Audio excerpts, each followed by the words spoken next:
and this is why I'm such a fan of psychedelics, but well-meaning people who are, I guess, easier to con. You're not actually communing with God, you're being raped. You're never going to be perfectly happy all the time. The best you can hope for is to be reasonably happy. Hello, ladies and gentlemen, and welcome to another episode of Reasonably Happy. I'm your host, Paul Ollinger, and I am thrilled to be joined today by Jane Borden. Jane is the author of a great new book that I ripped through last week. It's called Cults Like Us, Why Doomsday Thinking Drives America. Mm-hmm. We're going to jump into it. Jane, my old friend Jane. Jane is a well-respected writer whose work has appeared in Vanity Fair, the New York Times, Washington Post, New York Magazine, and soon many, many more places as this book will become a giant bestseller. I'm thrilled to have you here. Thank you for having me. And from your lips to God's ears on the bestseller thing. Yeah. Yeah. Came out 2 days ago? It just came out on Tuesday. Okay. Mm-hmm, mm-hmm. All right. Well, thumbs up. Here we go. It seems like we're going to get to that. Before we start talking about the book, we start every episode asking, where and when are you happiest? So I feel like the answer far and above anything else is spooning my child. When I feel her little body shiver when she goes to sleep is bliss. But I also want to say doing bits with friends. Doing bits with friends. Like improv bits? Yeah, just joking around, just messing around. When you're so in sync with each other and you're anticipating where the other person's going to go and you're laughing so hard, it's the best feeling. That's great. Yeah. The answers that seem to come up are always like the thing I'm doing when I'm not thinking about my life. You know, when I'm not obsessing about, what do I have to do this week? Or is that book going to become, a bestseller? Or, am I going to get that book proposal done? Is the world going to recognize me? It's always sort of like when I'm in sync, when I'm just with people that I trust, that kind of thing. Yeah, I think that makes sense. I think when we can, and this is why I'm such a fan of psychedelics, but when we can silence, the ego and the superego and just be or exist. That's when you're happiest. I think it provides a lot of relief for all creatures. I think the human species has a harder time accessing it. Some researchers refer to being in that state as thinking like a dog. And I actually get into my book a little bit about the effects of control, the mind's desire to control life, surroundings, life and death. The way the dishwasher is loaded. Yeah. That actually causes us sickness. There's some research I get into with an integrative doctor who studies this, but and I think of cult-like thinking as an effort to control. Yeah. And so the more we can release that, the better for us individually and collectively. All right. So the first question when it comes to cults in regard to your book, Cults Like Us, that everybody is and should buy, going to and should buy, is what is the difference between a cult and a religion? Sure. So cult used to basically mean religion. The word has shifted definitions many times over, since ancient use. It came to mean what we think of today in the 20th century. And currently, the modern accepted definition in the anti-cult movement, at least, was put forth by this guy, Robert J. Lifton. And there's three criteria that have to be met. The leader is, there is a charismatic leader who's worshipped. The worship part is important. There's undue influence at play, what people call mind control, what we used to call brainwashing, but don't anymore. And actual harm is done, either to people within the group or outside of the group. Right. So I'm a bit of a narcissist, and I like money and sex. How do I get my cult off the ground? What are some ways I should sort of... Is there a Cult 101 marketing startup kit that I need to buy online somewhere? I think it would be very easy to Google, in fact, or just watch any of the plethora of documentaries flooding streamers today. Yeah. Because there's a lot of hallmarks that they have in common. First, you always got to have some kind of a mission to make the world a better place, because Sure. that's what sucks people in. Well-meaning people who are, I guess, easier to con, perhaps. And you got to lack all empathy so that you're willing to take advantage of people. The control aspect is really key. Once you start controlling people's social milieu and physical, I mean, you know, cults often control what people eat, how often they're allowed to sleep. And all of these things make people easier to indoctrinate, easier to just acquiesce to the herd, and those things also diminish critical thinking. And then once you have someone hooked, it's actually very easy to get them to do whatever you want them to do. Oh, good news. Yeah. All right, let's set some parameters here. I want to understand. Let's play religion or cult. Okay. So first we'll do this 2 lists. First, Southern Baptists. Oh, well, am I supposed to be making jokes or guessing the right You can answer? do either one. You can do either one. We need views. Make it funny. I mean, you know, the Puritans, about whom I write quite a bit. Yes, you do. In the book. Yeah. Were radical Protestants and took the Book of Revelation literally. And so a lot of people in England at the time, not just Catholics, but in the Church of England as well, did not take that story literally. And so a lot of the cult-like thinking I explore comes out of that story of divine persecution, or persecution and divine rescue. Yes. And a lot of evangelical Christians also take the Book of Revelation literally. And so even though most evangelical churches I would not call cults, I do think they subscribe to some cult-like ideas. I want to get to that real quick. Yeah. Okay, let's do it faster. Religion or cult? Southern Baptist. Religion. The Moonies. Cult. CrossFit. Oh, cultish. Cultish. Uh-huh. Similar to improv and sororities, correct? Yes. Okay. Fraternities far more culty than sororities, but sure, yeah. Sure, because they're dudes. Church of Jesus Christ of Latter-day Saints. Religion. Hare Krishnas. But it's been both? Okay, and then the Juggalos. That's good. Chris Gethard said that last night. That was his joke. That's a good joke. But it was a really good one, That's so a I had good to one. steal it from him. I would say religion. Yeah, it's religion. Here's a statistic that you. First of all, I want to say you were a religious studies major. Let's find out where you stand. Do you believe in God? I believe. So we can write you off as a heathen atheist before we consider your research and its validity. I believe that all religions are efforts that fall short to get at the same idea, to describe the ineffable. There is something that we all feel, and each culture, because of its context, designs stories to explain this indescribable feeling. A primitive shepherd looking at the sky, wondering where did I come from, and how do I fit into this whole cosmic scheme? That's what religion is trying to answer. That and the connection with the divine that. Again, I mentioned psychedelics earlier. That's another way that another tool people use to connect with the divine. But that is central to religious experience historically. And of course, modern spirituality still very much ascribes to that, even without the, God stuff, I guess, so to speak, or traditional monotheistic God stuff. Thus the quasi-religious experience people have at a fish show. Yes. Yeah. It's communion. People are together. Yes. There's exhilaration, dancing. In what did they say? In Footloose, dancing in the presence of the Lord or whatever. Yeah.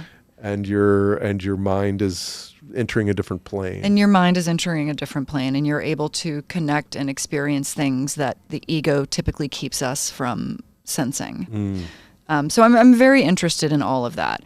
Do I believe the specific story about a father-type God who, no.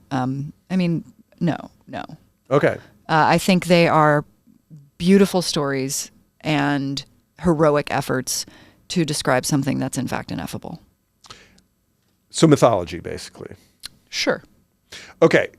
One of the statistics you put in your book was that or maybe I read this, but I think it's in your book. 2022 Pew Research Center study found that 39% of Americans believe humanity is living in the end times, and 55% believe Jesus will return to Earth someday. That sounds a little culty to me. That's a lot. That's a lot of people. But it's a massive number of people.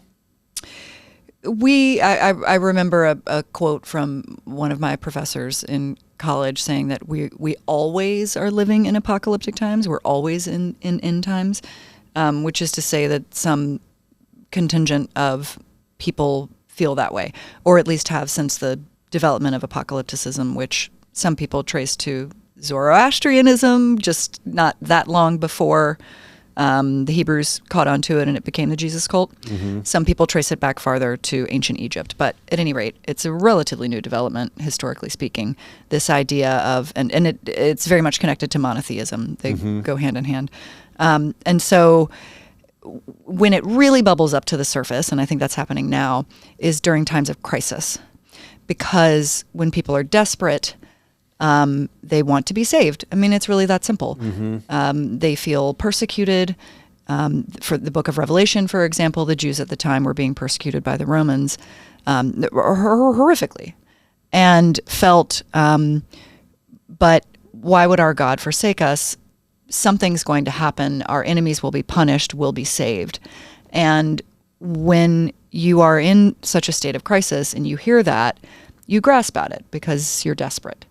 And cults always, traditional cults or what we call today cults, always recruit people in moments of crisis or loneliness or separation from community. And you make the point that we're in crisis today, but really we've always been in crisis. As your professor said, we're always living in apocalyptic times. It was the Vietnam War was a crisis. The Civil War was a crisis. World War II was a crisis. The Depression was a crisis. This is just the most recent manifestation of a societal crisis. Yes. And spoiler alert, you tie the historical American attachment to cults or programming or the assertion that cult-like thinking is deeply embedded into our society, into our thinking as a country, and that its most recent manifestation is in the Make America Great movement. I do believe that movement has quite a few cult-like aspects to it. Sure. Yeah. Okay, we're going to get to that. Okay. What is it in our evolution that makes us susceptible? You might have just touched on this, but what is it in our evolution that makes us susceptible to cults?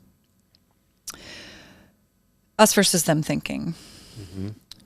We evolved to respond strongly to us versus them thinking. Because we're tribal people. Yes. And we evolved as a species specifically because of our ability to cooperate with one another. So it's not the size of our brains that put us at the top of the food chain. It's our ability to collaborate. And throughout most of our history as a developing species and current species, and a lot of this is based on studies of chimpanzees, we practiced in chimpanzee behavior, they referred to as raid teams. And so what happens is a group of males get together and they psych themselves up and they go out and push the boundaries of the community and push into their neighboring communities until they find a neighbor and beat that chimp bloody or kill it. And this is a behavior that's in all of the globe only been witnessed in two species, chimpanzees and humans. And the idea is that they're expanding their territory in order to get more resources, and groups of chimps who do this are more successful. They breed more, the babies live longer, everyone eats better, etc. And so back in the times of early humans, you had to be very wary of outsiders, because if one showed up, they were most likely going to kill you. Or if you saw one, maybe it was because you were trying to kill it.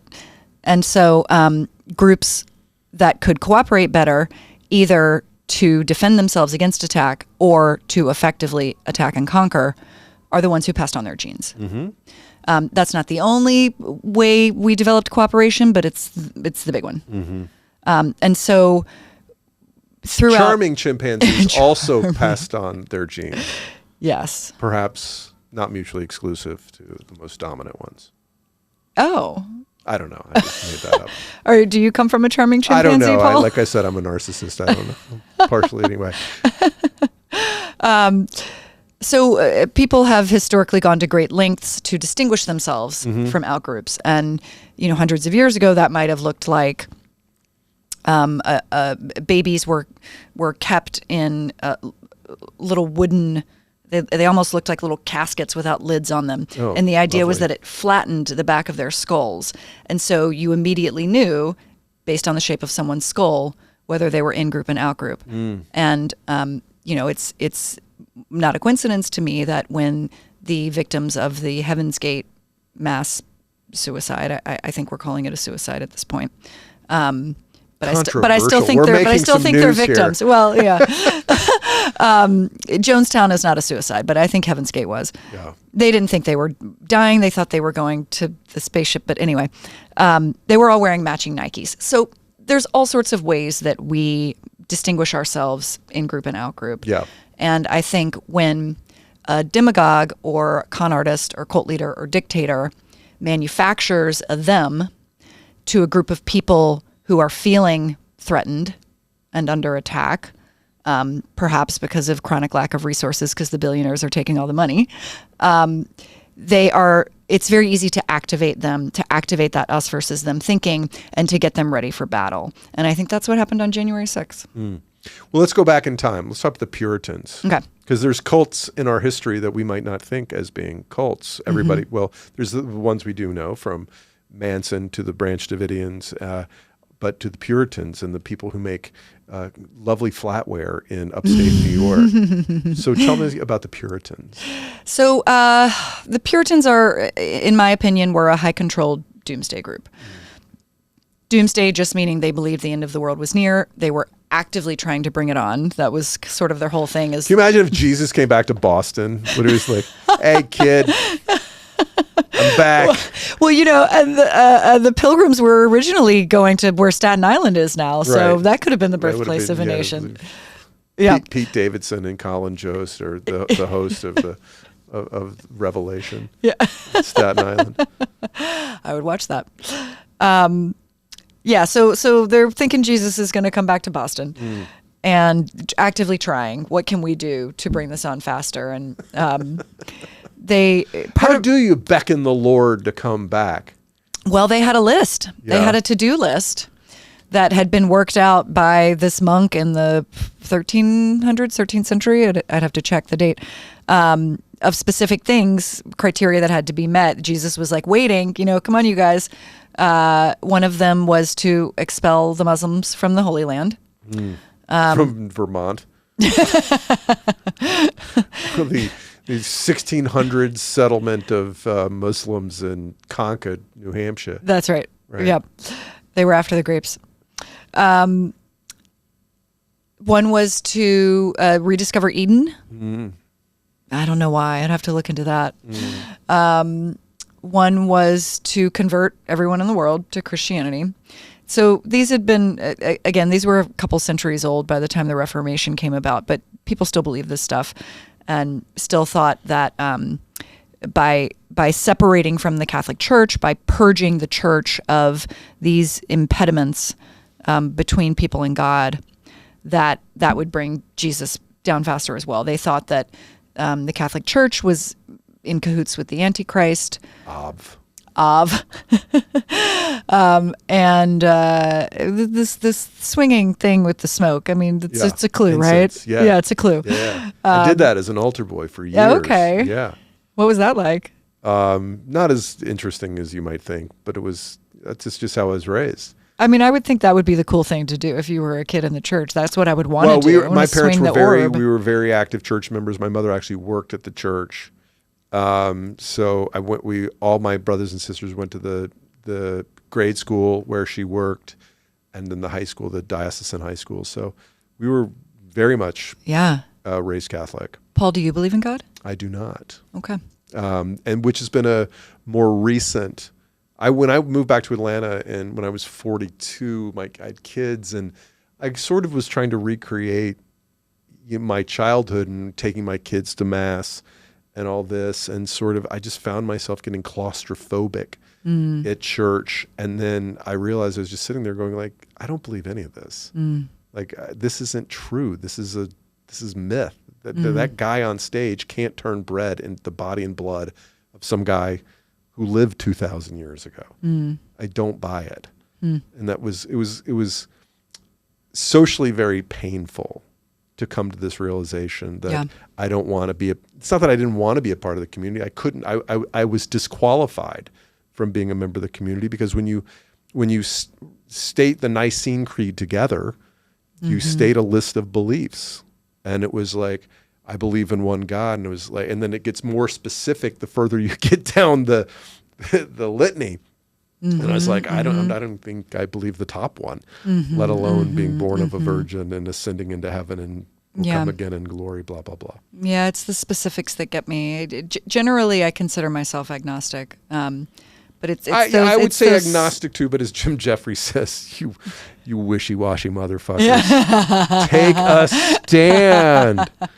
What do you believe? I don't know. I think that agnosticism at least has a bit of intellectual humility. Exactly. Where you say, well, I don't know, but neither do you. Exactly. And that's what's interesting. So in all your religions and all your cults, you have people who believe in an exclusive and monopolistic access to truth as granted to them. How? Right. But granted to them by themselves. Yeah. I mean, I found a book in the field that explained all the world to me, and follow me, and we shall flourish as long as you give us all your money and your daughters. Yep. Or sons in the case of Catholicism. Anyway, so Puritans were were sort of the foundational cult of America. And I believe, yeah. And the Protestant work ethic, you call this a cult-like thinking that lingers through our society today. Yes. One of the most pernicious of their ideas.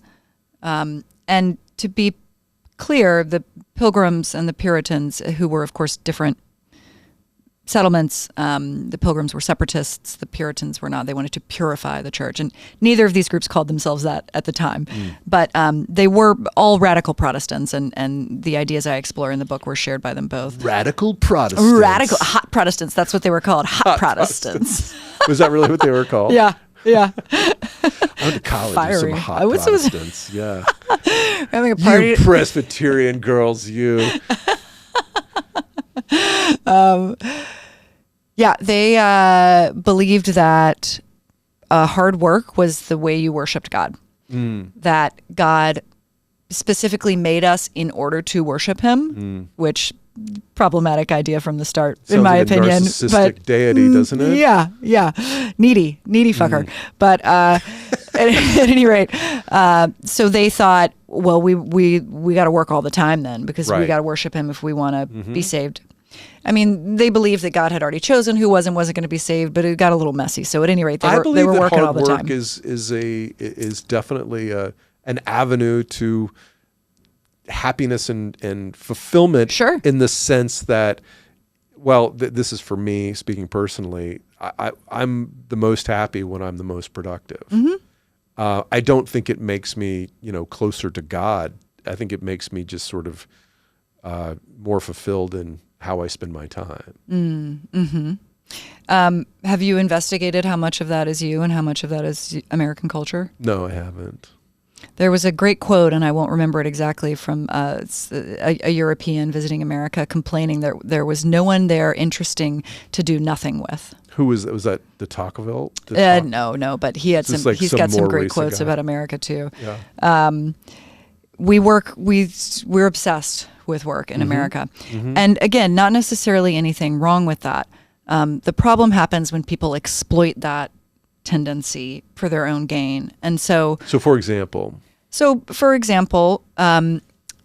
if you make a lot of money, you can argue that that's because God you loves really me. love God and you've worked so hard to prove how much you love God, and that's why you even have this money to begin with. that's the prosperity gospel. And God gave it to you because if God's going to reward you on Judgment Day, why wouldn't he reward you on this plane as well? Rockefeller was famous for saying he got his money from God. And so it justifies acquisitiveness. It justifies the accumulation of an unfair amount of wealth, because in the Gilded Age, for example, a lot of that money was not coming out of nowhere, the riches of the Industrial Revolution. It was coming from the lower classes. It was wealth redistribution to a certain degree. They were getting government subsidies, so taking money from the pot just for themselves. And there was rampant wage exploitation. And so at the time, however, they were putting out this myth that anyone could be rich. All you had to do was be of high moral character. Sure. And if I did it, so can you. And if you didn't, you must not have high moral character. You must be a sinner. And so the idea became that if you're poor, you're not working hard enough. You deserve it. You deserve it. And God has assessed you and has chosen that you're not worthy. And so sin... That's how I explain my hair loss. Sure. Yeah. That's the first thing I thought when I met you. This guy clearly is Devil's plaything. absolutely chronic masturbator, clearly because of his hair loss. Okay, so so there's this dichotomy. The wealth is given to those who are virtuous and not to those who don't deserve it. And I think that has led us in this nation to worship the wealthy and to punish the poor. And I think that is the driving force behind the ever-increasing wealth gap at the root of the current crisis, in my opinion. We're coming to that. Okay. Let's talk about the Oneidans. Oh, sure. Because anybody who's out there looking to buy some flatware, dinnerware, might be tempted to buy from a cult, the Oneidans. Yeah, they were at one point the number one silverware maker in the nation, in trousseaux across the nation, they used to say, because you would get it as a wedding gift. I might have that quote What's wrong, a but you get the idea. A collection of presents a bride receives. I see. Upon marriage. Okay. Yeah. The silverware company came out of what we would call today a cult, the Oneidans. It took them a long time to land on making silverware, which was the not the first time they were actually making money, but the most successful of their attempts to make money. And in later years, there's a wonderful book written by a great historian, Ellen Wayland Smith, who's also descended from the Oneida community. And I relied on this book quite heavily in my research. But she tells a story about how later the leaders of the Oneida Silverware, of the LTD, right, went into the archives of the community, the original community out of which the company grew, took out, who knows what they took, because they took it to the town dump and burned it. So trying to distance themselves from their cultic origins. So a lot of what they did is lost to history, which is fascinating because so much of what we do know is crazy and radical. And so, what did they burn, right? What was considered more radical and extreme Than what we already know about than what we already know about them. But today, does the company have anything to do with, is there any official connection between? No. Right. Buy your silverware from whomever you want. Oneida's wonderful people, good people of upstate New York. they're now, I think, just owned by some leveraged buyout firm or something. Right, some private equity firm. Yeah. So good, honest people. Good, right. Exactly. Totally. Okay. What's the social cost of cults? They're bad for democracy. Cults on a big enough scale. Yes. But on the Branch Davidians weren't bad for democracy. Inside in their own, sorry. I mean, it was hundreds of people. Was that how big the Branch Davidian? We're talking about Waco, Texas. David Koresh. Not quite that many. Yeah. I'm not sure the exact number. I think the number who died was somewhere in the 90s, 70s or 90s. But it traps people against their will. Yes, they're bad socially for the people in them. Who are often unaware of that. And so that's when things get sticky. Is someone doesn't want to leave a cult, you can't make them. You can't convince someone you're not actually communing with God, you're being raped. It's hard to convince someone of that. Such a fine line. Well, but I would argue they're bad socially for the social unit itself because they're really only serving the parasite at the top. Yeah.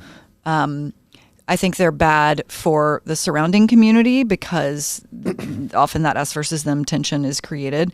The documentary Wild Wild Country, I mean, the response from the outside community in Oregon, I mean, that disrupted the community quite a bit. And that's often the case with these groups. No one wants them when they show up, and it creates a firestorm. And a lot of ill will and sometimes violence for people outside the community as well as a result. And then, yes, on a grander scale, I think they're bad for democracy. They're bad for cooperation.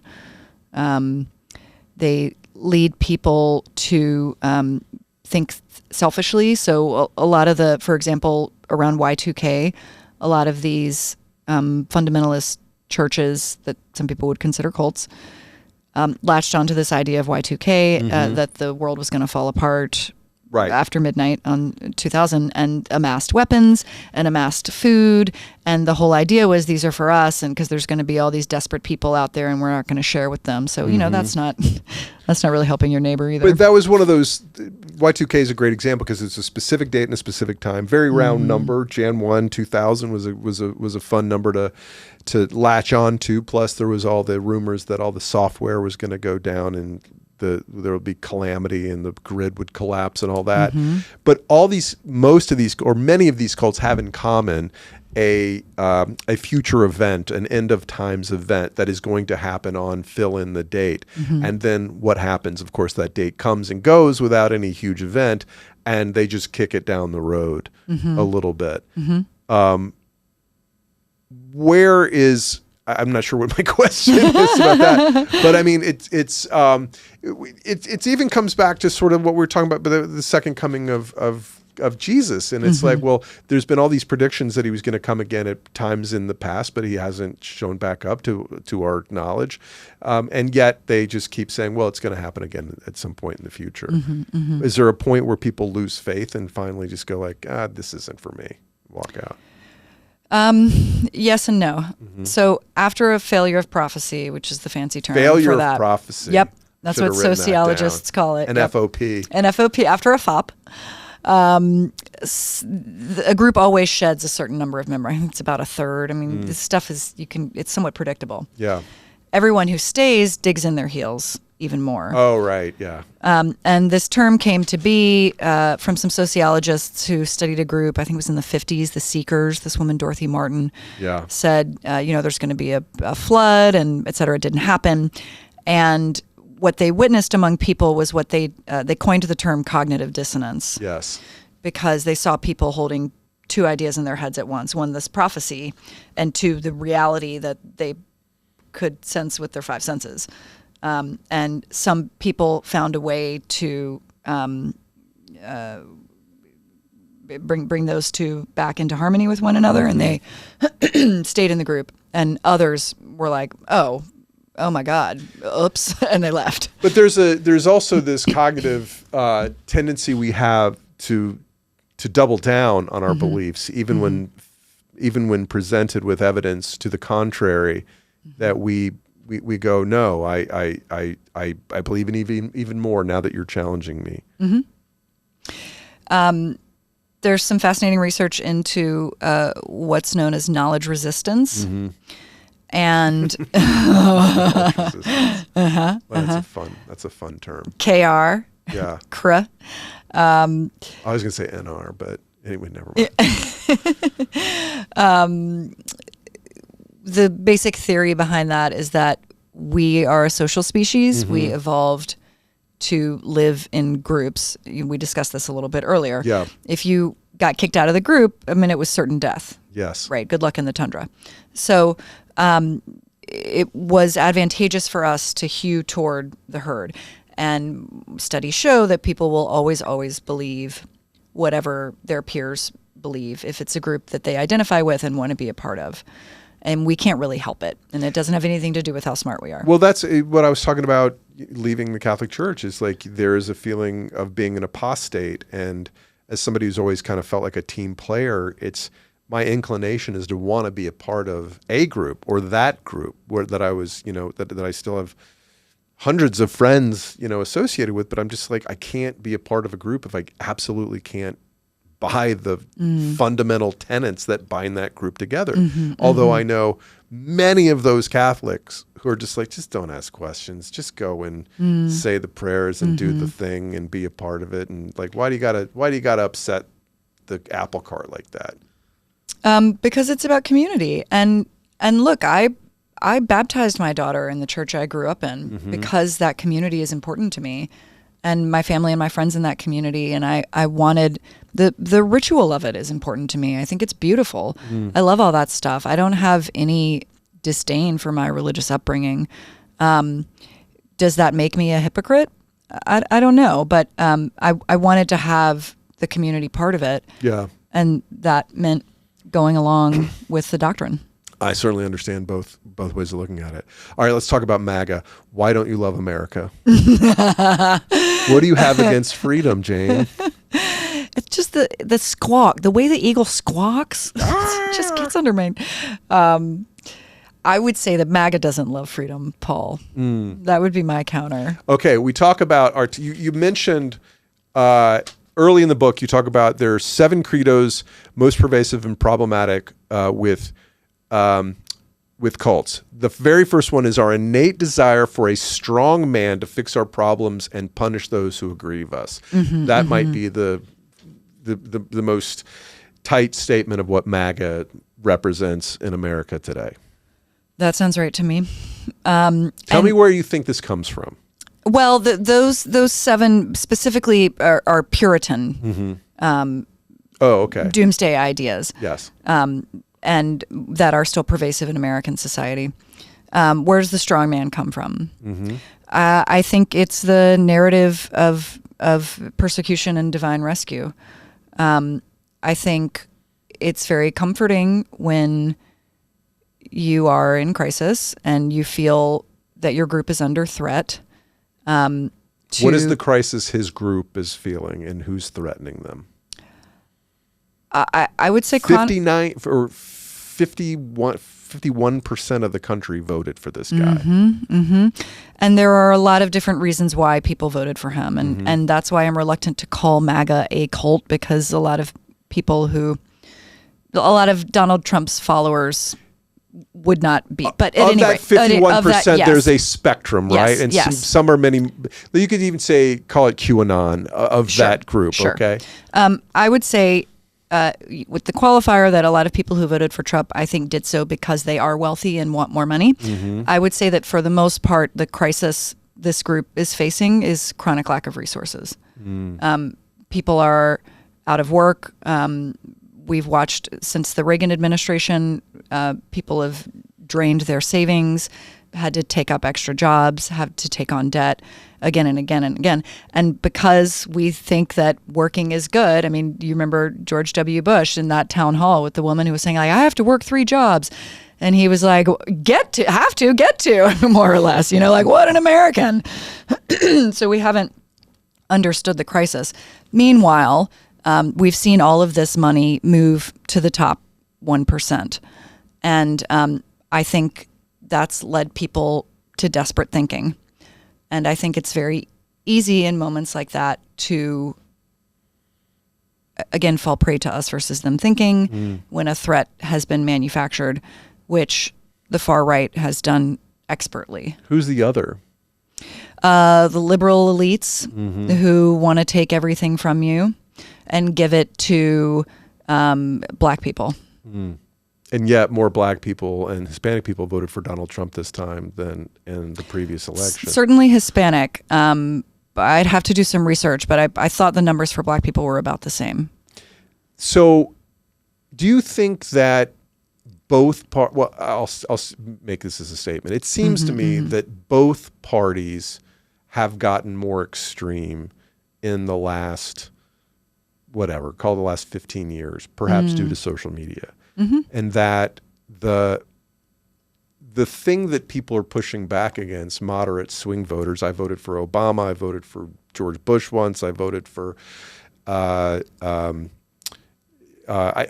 voted for Democrats, I voted for Republicans, The thing we're pushing back against, and I didn't vote for Donald Trump any of these times, not that I'm trying to win your approval, I'm just trying to demonstrate some degree of intellectual objectivity or an attempt at it, is that there's an orthodoxy on the left that is as much groupthinky as it is on the right.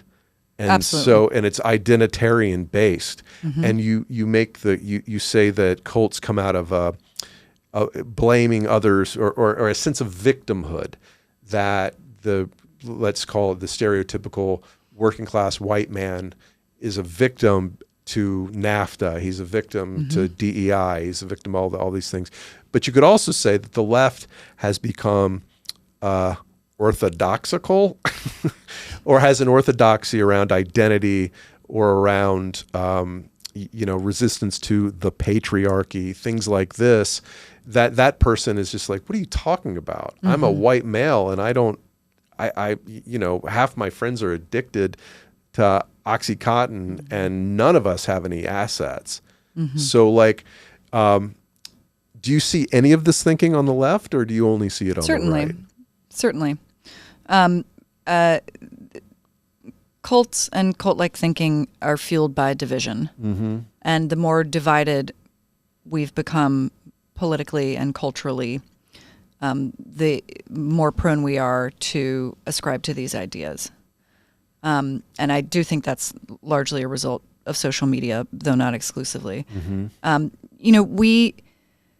We evolved in small groups, and it's very easy in a small group to reach general consensus. And also, it's much easier to care for everyone within the group. Sure. Which, in my opinion, is the role of a leader. The number one duty of any leader is to care. We do not have what I would call leaders at the moment. Yes, we do. They were all in a group chat this week talking about how they could protect the United States. Yeah, Hegseth slid into my DMs. So what would you do if you got a DM from Pete Hegseth? Oh, I'd be so excited. Are you kidding me? He's kind of handsome. Yeah, sure. In a weird way. Sure. Just shh. Right. As groups become larger, punishing gods appeared. Punishing gods. Yes. Okay. The larger groups became, that was the development of the god as judge. And the theory, and this kind of research is still a little new and contested, but the theory is that when a group gets big enough, it's no longer able to police itself. Right. And so I think groups are getting bigger and bigger and bigger, which in many ways is a wonderful thing. Globalization has problems, but I think for the most part, if it leads to less war, how can that be a bad thing? And when there are fewer strangers, there's fewer thems for us to fight. And this is the way the world's been heading. But as our community gets larger and larger and larger, it becomes much harder to find any kind of consensus. It becomes much harder to care for everyone within it. Yeah. Well, I was thinking, the second thing on this list is temptation to feel chosen. And, the Jews call themselves the chosen people. It's sort of like, okay, they were chosen. But they also had, theoretically, and maybe this is me just sort of glorifying it, but it's like you have 10 commandments. We all agree that this is the foundation of what we stand for. We don't really have a simple codified mission statement anymore as a country. It's not quite as, these are the things that we agree on. And certainly we're seeing the First Amendment being threatened from the president right now. And again, independent, but it looks like he's deprioritizing freedom of speech in several different ways.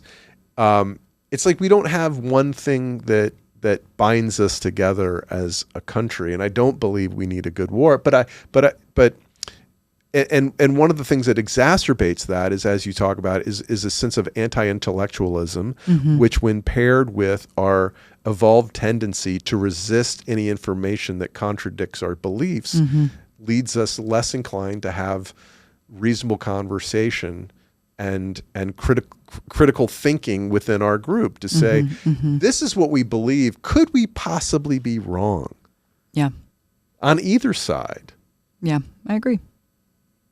So what do we do? Talk. Talk? That's so boring. We got to legislate or something. Although, I was thinking about, how do you regulate cults? Our experience in Waco was not great. No. Which fueled the militia movement that's now raging. Yeah. Well, the government, people say, why are you buying weapons? Because the government's going to, invade me. Well, it happened. Well, Ruby it happened. Ridge, Waco, and that led directly to the Oklahoma City bombing. So we talk. Come on. I think obviously there are a lot of things that need to be done politically. When I say talk, I mean that I don't think there's going to be any political will to make any changes if we can't bridge the division. And I think that happens by, and it sounds hackneyed, but I think that happens by talking. Yeah. Experiencing one another's lives, walking a mile in another person's shoes, and all those platitudes. I also think there are other ways to bridge the divides that fuel cult-like thinking. One of them, I think, is division within ourselves. I think the separation between mind and body is something that you often see cult leaders encouraging, because it convinces people to silence their intuition and to silence their gut instincts. In NXIVM, Keith Raniere, my favorite cult named after an antacid. Well, it's a good bit, Paul. Oh, thank you. Yeah, you're welcome. Thank you. I was surprised that didn't show up, the little NXIVM joke. Which, by the way, I have to say, first of all, thank you for providing me with an early copy of your audiobook. Oh, yeah. I was so pleased that you read it. You did a great job. And the reason I like it when the author reads their book is because they get to infuse their personality, and you have some lovely droll humor woven through the book. That's a lot of fun. Thank you. Very, very smart humor. Thank you. Yeah. So anyway, I enjoyed that. NXIVM, you were saying. Oh, yes. So Keith Raniere would say that the gut instinct was bad because gut was body, and you should be listening to your mind. And people are, same thing with divided we fall, right? A person themselves divided is more easily conquered. I also think the division we put between humans as a species and the rest of the planet fuels this kind of cult-like thinking and behavior. I discuss the grace-nature divide as a kind of eighth credo in the book. It shows up in several chapters instead of getting its own, but that was very puritanical. They didn't make it up, but they really ran with it. The idea that nature's evil and the whole premise of heaven, right, is this idea that the earth is dirty. Nature is... Can be. Have you been on the sea train recently? In the summer, it just suddenly smells like dead rats. Sweltering, yeah. Yeah, no, that's heaven, Paul. Dead rats. So heaven is a pure place, not dirty, not chaotic. Right, but it doesn't exist. This is here and now is where we are. This is paradise, and when we denigrate it and separate ourselves from it, it creates this hierarchy, this idea that we're chosen. It leads into all of the problematic. What I'm hearing tendencies. you say is that we all need to take mushrooms and go to a fish Yeah. show. Yeah. My black friends, man. my black friends are going to hate fish. I just want to prepare you for it. You guys, you think the music you hear on the radio is bad. Wait till you go to a fish show. It's awful. The number of shows I went to is astonishing. Where can our viewers and listeners find out more about you and your fantastic work? Thank you. I'm at janeborden.com. And at Jane Borden on Instagram is the social that I update most frequently. The book is available everywhere. The book is here. Insert graphic here, guys. This is the cover of the book. It's called Cults Like Us. Why? What's the subtitle? Hit him with the subtitle, Jane. Boom, boom, boom. Why Doomsday Thinking Drives America. Drives America. Not Duncan. Duncan doesn't drive America. No, it's Doomsday Thinking drives America. Jane Borden, thank you so much. It's lovely to Thank you for having chat. me.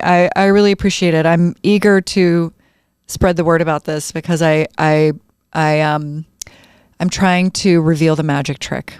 You know what I mean? Yeah. I hope your listeners will want to get a copy, not only so I can continue having a career, but also because I think the more we can recognize this and then call it out and acknowledge it, the less likely we're all going to be to fall prey to it. I think America deserves really good government from people on the right and the left. Agreed. And the fewer crazy, narcissistic cult leaders we have in high places, the better off we're going to be. Yes. And maybe not even left and right, maybe just representative of all of us in some fashion. Right on. Thank you. Thank you. Bye.